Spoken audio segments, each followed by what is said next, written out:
یہ بڑا لطیف اشارہ ہے جو حضرت سیدنا امیر المومنین صدیق اکبر رضی اللہ تعالیٰ عنہ نے عطا فرمایا ہے۔ آپ فرماتے ہیں نصیحت طلب کی گئی نا کہ نصیحت کیجئے، تو فرمایا نصیحت یہ ہے کہ انسانی جسم اس کی روح کے لیے یا تو ایسے ہے جیسے پرندے کے لیے پنجرہ ہوتا ہے، یا پھر اس کے بارے میں یہ ہے کہ یہ جانوروں کا استقبال ہے۔ اور آگے پھر وضاحت فرمایا اگر تو تمہارا یہ جسم تمہاری روح کے لیے پرندے کے لیے پنجرے کی مانند ہے، فرمایا تمہیں مبارک ہو، فرمایا مبارک ہو، تمہارے لیے بڑی اچھی بات ہے، مبارک ہو تمہیں، اس لیے کہ عن قریب تمہاری سماعتوں میں یہ آواز پڑے گی، یا ایتھا النفس المطمئنہ ارجعی الی ربک۔ اگر یہ جسم تیری روح کے لیے ایسے ہی ہے جیسے پرندے کے لیے پنجرہ ہوتا ہے، سننے کی کوشش کر، جب نزا کی کیفیت آئے گی تو تمہیں باری تعالیٰ کی جناب سے آواز دی جائے گی، اے اطمینان والے نفس، ارجعی الی ربک، اپنے رب کی طرف واپس آ، اپنے رب کی طرف واپس آ، اپنے رب کی طرف واپس آ، یہ آواز دی جائے گی۔ اور پھر کیا کہنے ساتھ بتا دیا جائے گا، فادخلی فی عبادی وادخلی جنتی، کہا جائے گا ارجعی الی ربک راضیۃ مرضیہ،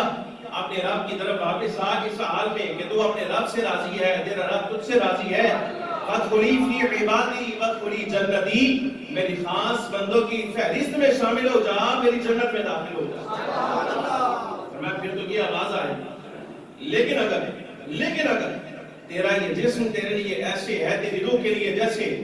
جانوروں کے لیے استبل ہوتا ہے، فرمایا ہلاکت ہے تیرے لیے،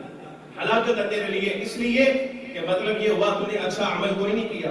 تو نے رب العالمین جل وعلا کی رضا کے لیے کام کوئی نہیں کیا، اور اب تیرے لیے حکم یہ ہے اولئک کالانعام بل ہم اضل، اولئک کالانعام بل ہم اضل، اولئک کالانعام بل ہم اضل، کہ حکم یہ دیا جائے گا یہی وہ لوگ ہیں جن کی مثال جانوروں کی طرح ہے، بل ہم اضل، بلکہ اس وقت جب مرنے کی کیفیت آئے گی تو اب یہ آواز دی جائے گی یہ جانوروں سے بھی آگے گیا گزرا گمراہ۔ جانور اتنے زیادہ گم کردہ راہ نہیں ہو سکتے جتنا زیادہ یہ راہ سے ہٹا ہوا ہے۔ فرمایا یہ باتیں ساری یاد رکھنے والی ہیں، یہ نصیحتیں یاد رکھنے والی،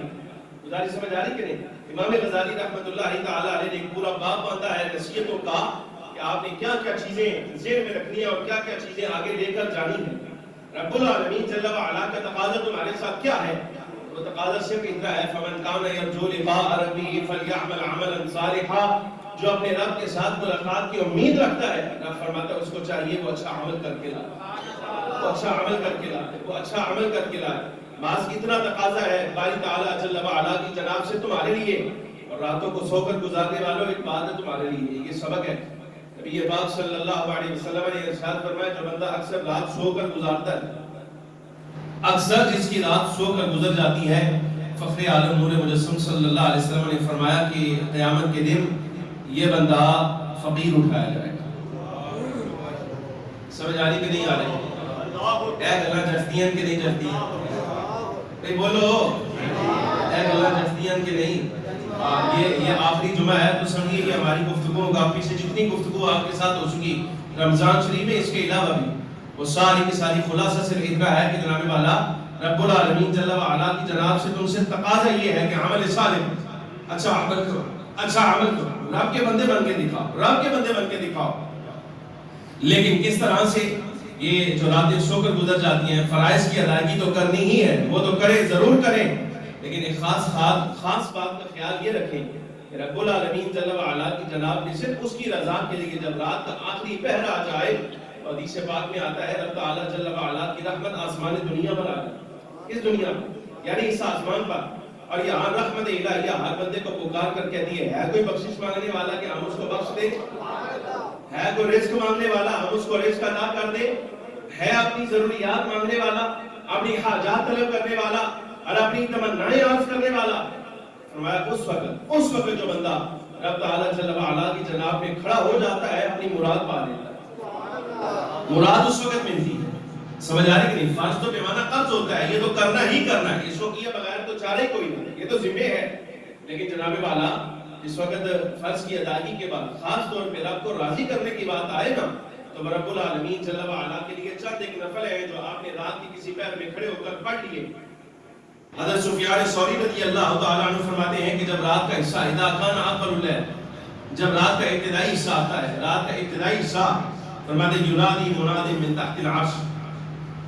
عرش کے نیچے سے ایک پکارنے والا پکار کر آواز دیتا ہے، مخلوق کو پکارتا ہے، کیا؟ الا لیقم العابدون، یہ وہاں سے اعلان کیا جا رہا ہے، خبردار عبادت کرنے والے کھڑے ہو جائیں، عبادت کرنے والے کھڑے ہو جائیں۔ یہ آواز دی جا رہی ہے سونے والوں، لیکن رات کے پہلے حصے میں عبادت کرنے والے کھڑے ہو جائیں، یہ آواز آپ کو مجھے سنائی نہیں دیتی۔ ہاں سفیان ثوری اگر کہہ رہے ہیں تو مطلب یہ انہوں نے سن رکھی، کان سلامت ہو نا، کان سلامت ہو تو پھر یہ آواز آ جائے، لیکن اس کے لیے کان کی سلامتی چاہیے، اور کان کی سلامتی اس وقت ممکن ہو سکے گی جس وقت نغموں سے پاک ہو جائے، چغل کی سماعت سے، اور جناب والا حسد غیبت کی سماعت سے یہ پاک ہو جائے تو پھر آوازیں کہیں اور سے سنائی دیں۔ سمجھ آ رہی کہ نہیں؟ بعض ائمہ کرام فرماتے ہیں ہم نماز میں جس وقت السلام علیکم ایھا النبی پڑھتے ہیں تو یہ کچھ دیر کے لیے، بڑی معمولی سی دیر کے لیے ہم توقف کرتے ہیں، توقف کس بات کا؟ انتظار کرتے ہیں وعلیکم السلام جواب آتا ہے۔ سمجھ آ رہی کہ نہیں؟ معلوم نہیں ہماری نمازیں کتنی اس کے بغیر گزر گئی۔ السلام علیکم ایھا النبی پڑھا تو ہے، اس کے بغیر تو نماز ہوتی نہیں، لیکن بات تو اصل جو رہ جاتی ہے وہ اتنی ہے جناب والا السلام علیکم ایھا النبی تو پڑھتے رہے، اس کا ترجمہ بھی معلوم نہیں آتا یا نہیں آتا، لیکن اصل جو بات ہے وہ یہ سلام کیا ہے، کیا آپ کو معلوم ہے سلام کیا جائے تو جناب نبی کا ادب یہ ہے، سرکار دو عالم صلی اللہ علیہ وسلم نے جو طریقہ بتلایا ہے اس کا جواب دینا فرض ہے۔ جواب کیا ہے؟ فرض۔ تو کیا کہتے ہیں آپ امتیوں کو حضور اکرم صلی اللہ علیہ وسلم یہ بتا دیں کہ سلام کا جواب فرض ہے تو حضور خود نہیں عطا فرمائیں گے؟ سمجھ آ رہی کہ نہیں آ رہی؟ حضور اکرم صلی اللہ علیہ وسلم کی جناب سے جواب دیا جائے گا، لیکن یہ شومی قسمت ہے ہماری کہ آپ اس جواب کو سن ہی نہیں سکتے، ہماری سماعتیں کمزور ہے، ہماری سماعت اہل نہیں ہے کہ وہ پاکیزہ آواز ہمارے کان میں داخل ہو سکے۔ اور امام غزالی رحمۃ اللہ تعالی علیہ ائمہ اہل سنت یہاں تک فرماتے ہیں، فرمایا جو نمازی نماز پڑھ رہا ہے اس کو چاہیے جب السلام علیکم ایھا النبی پڑھے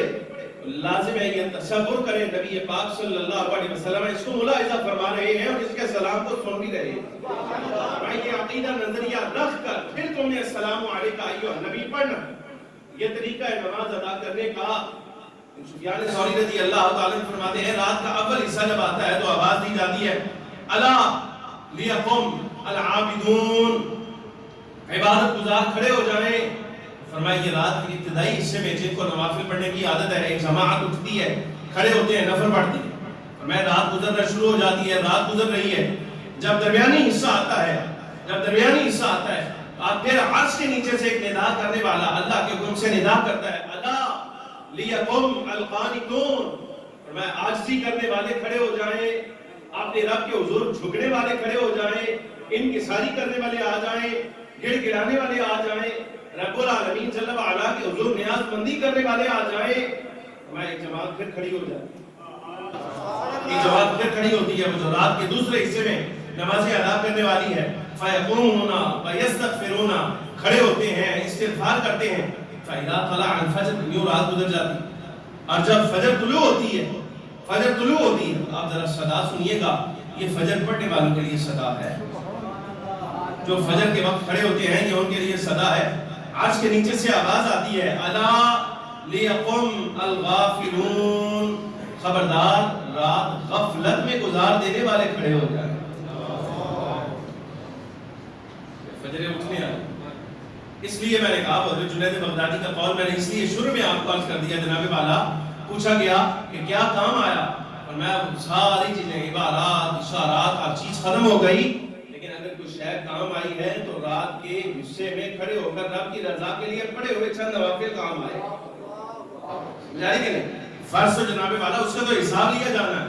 اس کا تو حساب ہونا ہے، وہ تو کرنا ہی کرنا ہے، لیکن یہ جو کام آنے والی چیزیں ہیں وہ یہ رکھتے ہیں، نفل ہے۔ اچھا ہوتا کیا ہے؟ فرمایا الا لیقم الغافلون، ایک جماعت کھڑی ہوتی ہے اور جناب والا یہ غفلت کرنے والے ہیں، کیسے کھڑے ہوتے ہیں؟ فرمایا فیقومون من فرشہم کالموتى نشروا من قبورہم، فرمایا ایک جماعت ایسے کھڑی ہوتی ہے جیسے قیامت کے دن لوگ اپنی قبروں سے باہر آئیں، ایسے جیسے کوئی مردہ کھڑا ہوا، بس اتنی کی بات، اس سے زیادہ کچھ بھی نہیں۔ لیکن نصیحت کیا ہے میرے بھائی؟ ہمیشہ اللہ رب العالمین جل وعلا کے لیے عمل کرو۔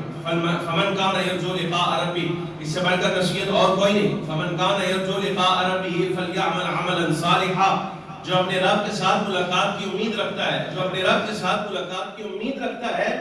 اس کو چاہیے وہ عمل صالح کر کے لانا۔ یہ رب کا حکم ہے۔